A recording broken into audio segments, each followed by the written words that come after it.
आज जो पूरी दुनिया में हम नुकसानात देख रहे हैं, हजारों का कत्ल, हजारों को मारना, इस सब का एक कारण है, एक सबब जो खुला हुआ है कि कौम मुस्लिम अपने नबी के तरीके पर चलना नहीं चाहती, तो फिर किस रहमत के इंतजार में? वो सहाबा जो दुआ करते थे, पता है आपको, हुजूर के साथ जाते थे। आज यहां बैठ करके हम दुआ करते हैं, फिलिस्तीन पर रहम फरमा, गज्जा पर रहम फरमा। सब्सक्राइब कीजिए हमारे चैनल नूर रज़ा को और बेल आइकन को प्रेस कीजिए, जिससे आपको हमारी न्यू वीडियो की नोटिफिकेशन मिलती रहे। एक हदीस में आपको सुनाऊं तो आपको अंदाजा होगा कि दीन क्या है, जिस पे हम चल रहे वही दीन है या नहीं। हम सबको सोचने की जरूरत है। हम टोपियां लगा करके हफ्ते में एक मर्तबा झुक जाएं तो इसी को दीन समझते हैं हम, या सिर्फ कपड़ों का नाम दीन है, सिर्फ दाढ़ी का नाम दीन है। इस्लाम किसका नाम? मेरे आका सल्लल्लाहु अलैहि वसल्लम फरमाते हैं, ला युमिनु अहदुकुम हत्ता यकून हवाहु तबअन लिमा जितु बिही। तुम में से उस वक्त तक कोई मोमिन नहीं बन सकता जब तक कि अपनी ख्वाहिशात को मेरी मर्जी के मुताबिक ना कर दे। तुम्हारी अपनी ख्वाहिशात हुजूर की मर्जी के मुताबिक जब तक नहीं करोगे, तब तक पूरे मोमिन नहीं बन सकते। इसीलिए तुम्हें पूछना होगा कि मुझे जीना किस तरह से है। हुजूर ने जो फरमाया मुझे उसी तरह से जीना है। नबी पाक सल्लल्लाहु अलैहि वसल्लम की जो मर्जी है उसके हिसाब से चलने का नाम दीन है। इकबाल ने कहा था, मुस्तफा बरसा खैश कि दी हमा उस्त। अपने आप को रसूलुल्लाह के कदमों तक पहुंचा दे, यही दीन है, यही दीन है। अपनी ख्वाहिशात को खत्म करना होगा, और जिसकी बुनियाद पर आज हम बहुत बड़ा नुकसान उठा रहे हैं, बहुत बड़ा नुकसान। नबी और रहमत सल्लल्लाहु ताला अलैहि वसल्लम के अहकाम, उनके अक़वाल को हल्के में लेते हैं। आज आपको पता है, उस रसूल को अल्लाह ताला ने हमारे दरमियान मबूस फरमाया जो पूरे कायनात के लिए रहमत है, और वह ऐसा अजीम रसूल जिसकी उम्मत में पैदा होने के लिए पिछले नबी दुआ करते थे, इस कदर तुम्हें किस्मत से और बहुत बड़े नसीब से नवाजा गया, लेकिन हमने इसको हल्के में लेना शुरू किया। हम अपनी मर्जी से दीन के इस पर अमल करते हैं। आज हालात यही, हमको जैसा मन करे वैसे हम जीने की कायल, वैसा नहीं जीते जैसे रसूल की ख्वाहिश। आपको पता है सिद्दीक़ अकबर रज़ियल्लाहु ताला अन्हु का ईमान क्या था। घर में मौजूद हैं, नमाज पढ़ रहे थे, अचानक रसूल करीम सल्लल्लाहु अलैहि वसल्लम तशरीफ लाए। दरवाजे से अंदर हुजूर आए और हजरत अबू बकर सिद्दीक की नमाज हो चुकी थी। हुजूर जैसे ही आए खड़े हो गए।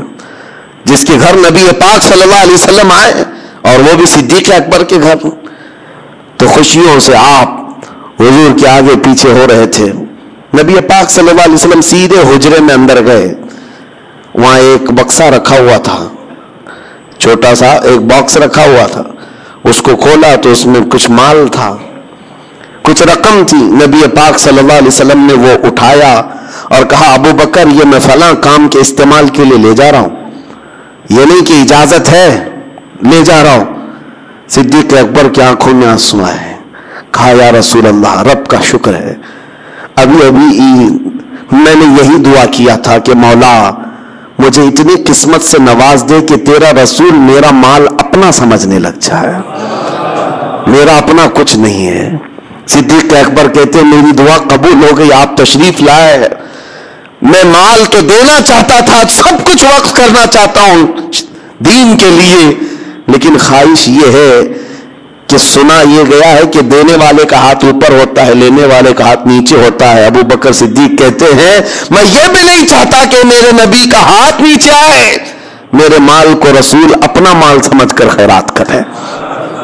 उनकी अपनी ख्वाहिशात नहीं थी। उन्होंने दीन को, अपने माल को ये नहीं बनाया था कि मैं जैसा चाहूंगा वैसा दीन चलेगा। नहीं, मेरे मुस्तफा जैसा चाहे वैसा दीन चले। आज अपने आप को वक्फ करो हुजूर की तरह। अपनी ख्वाहिशात का कत्ल जरूरी है। जब तक हम नहीं मारते बहुत बड़े नुकसानात उठाएंगे बाद में।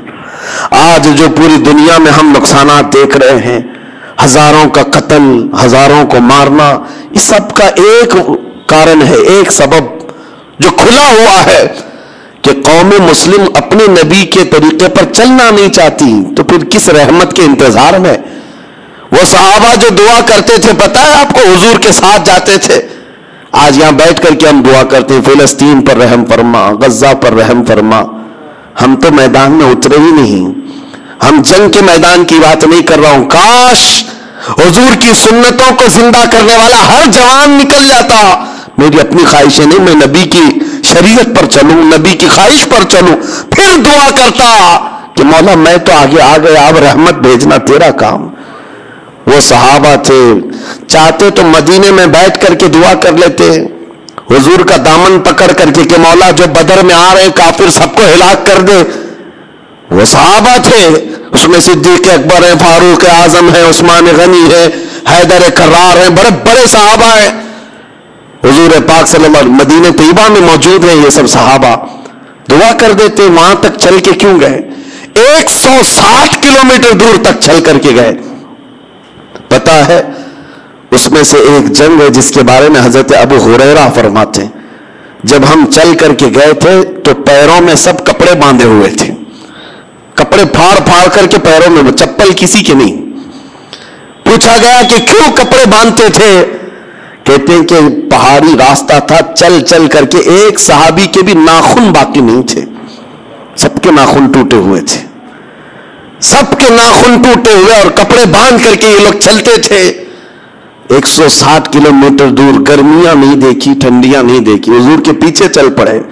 اور جب بدر کے میدان میں آئے تو حضور پاک صلی اللہ تعالی علیہ وسلم نے پوچھا بھی تھا جس کو جانا ہے وہ جا سکتا ہے، واپس جو مدینہ جانا چاہے وہ جا سکتا ہے. اس میں انصار صحابہ جو مدینے سے چل کر کے آئے تھے. اچھا ایک بات یہ بھی بتا دوں، جنگ بدر کیوں ہوئی؟ مسئلہ تو تھا کہ جو صحابہ مکہ سے ہجرت کر کے آئے تھے، کفار و مشرکین ان کا مال لوٹ چکے تھے مکہ میں. اب وہ قافلے میں جا رہا تھا مال ملک شام تجارت کے لیے. تب حضور نے فرمایا کہ جن کا مال لوٹا ہے کفار مکہ نے، چلو نکلو اس قافلے کا راستہ روکو. ہمارا ناحق مال لے کر کے جا کر کے وہ بیچ رہے ہوں، ہم اپنا مال کا مطالبہ کریں گے. تو یہاں بات سمجھ میں آتی ہے کہ جو مکہ سے ہجرت کر کے آئے تھے صحابہ، جن کا مال لوٹا گیا تھا، وہ اگر جنگ میں جاتے تو سمجھ میں آتی بات. لیکن یہ انصار صحابہ جو مدینے میں پیدا ہوئے، مدینے میں ان کا گھر ہے، وہ کیوں حضور کے ساتھ جا رہے ہیں؟ ان کا کیا تھا؟ نہیں، بس فرمان رسول ہے تو پھر دیکھنا نہیں. ان کے اپنے کیا ذاتی مقاصد تھے؟ نکل کر کے آئے، اور جب وہاں بدر کے میدان میں پہنچتے ہیں حضور نے فرمایا جو جانا چاہے جا سکتا ہے واپس. بڑی تکلیفوں کا سفر کیا تم نے. وہ صحابہ کیا کہتے ہیں؟ حضرت مقداد بن اسود ایک صحابی کھڑے ہوتے کہتے ہیں یا رسول اللہ، ہم بنی اسرائیل نہیں ہیں، موسیٰ علیہ السلام کی قوم نہیں ہے جنہوں نے کہا تھا اے موسیٰ آپ اور آپ کا خدا جا کر قوم جبارین سے مقابلہ کرو، ہم بیٹھ کر دیکھیں گے. اے رسول پاک، ہم بنی اسرائیل نہیں، امت محمدیہ ہے. میرے آقا آپ تو مدینے سے بدر تک ہمیں لے آئے، مدینے سے یمن تک بھی لے جاتے تو ہم میں سے کوئی پیچھے مڑ کر نہیں دیکھتا. یہ دین، یہ ہے، یہ دین ہے.